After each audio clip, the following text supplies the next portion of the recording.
Joseph Lowe, if in fact Sean Reed fires his gun and fires his gun at the officer, what does that mean? No question. If he fires upon the officers first, we all know what happens as a result. What is going to make it a tougher question is who fired first and what that looked like. But what we definitely know is that these officers have a program where they're always going to say that they were afraid or in fear of their life. They're trained to say that every single time. They say it when a 12-year-old kid gets shot. However, what I'd be interested in learning is who showed up on the scene, and did anybody talk to the officers who did the shooting before they made any statements? Because what you often find out is they have a whole team that comes out and tells the officer what to say. You know what they call that team? Internal investigations, internal affairs. And what they really are sometimes are coaches, so that the officers are sure to say, you were afraid for your life, you saw a gun, he pointed it at you, and they get their story straight.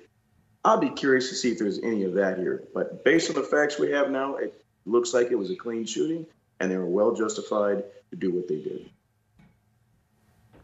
Anna Yum, what do you see as the linchpin here in determining whether or not this is a justified homicide? Well, I think that whether he had a gun or not is really going to potentially change the landscape of this case. I 100% agree with that, because it's true. I mean, officers are trained in those kinds of circumstances to see if someone really does serve as a deadly threat to them.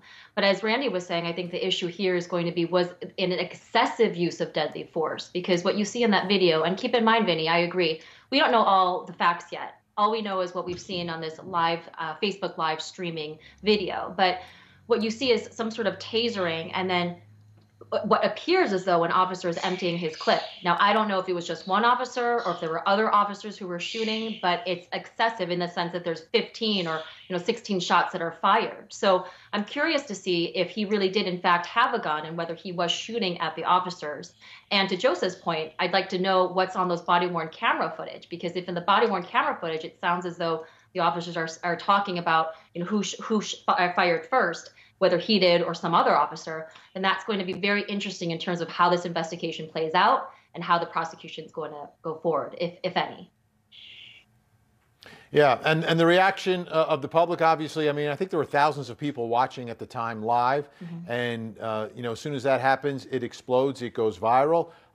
People make up their minds, but there's a lot that we don't know on both sides, and police can allege facts, but until it's fully investigated, we don't know if what they're saying is going to pan out. We don't know if what we're hearing being described on the video is going to pan out, and are there any other witnesses there? A lot to look at. Another one of the stories we're going to continue to track.